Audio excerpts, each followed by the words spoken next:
Researchers invited a group of smokers to discuss what they believe would be the best method for quitting smoking. The researchers then conducted individual interviews as opposed to group interviews, most likely to reduce the chance of what? Let me know what you think the answer is in the comments below as I explain the answers to this question. Taking a look at answer choice A, social facilitation. Now, what is this phenomenon?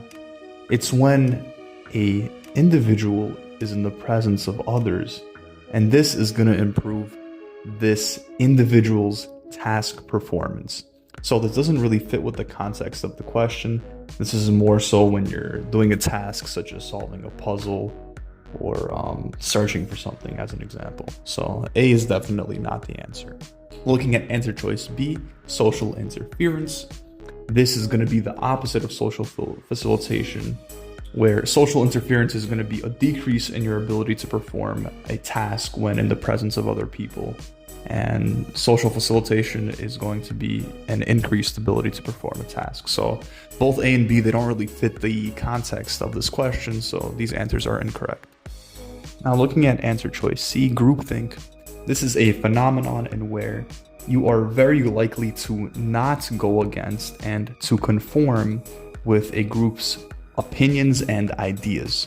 As an example, in this scenario where you have a group of smokers that are going to discuss what they believe would be the best method for quitting smoking, groupthink would probably reduce the number of alternative methods suggested for quitting smoking by smokers. And why would this be the case?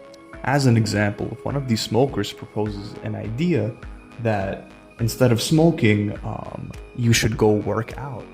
Right now, this may sound like a good idea to the person proposing this idea, but maybe someone else thinks that it's not the best idea or not such a good idea, right? And although they might believe this, they are still inclined to agree with this because of groupthink, which C is probably the correct answer, but let's take a look at D, the last answer choice, de-individuation. Now, de-individuation is when you lose your sense of self or you sort of lose your identity when in the presence of other people. Now, this doesn't really fit the context of the question, making C, groupthink, the best answer for this question. Answer choice C.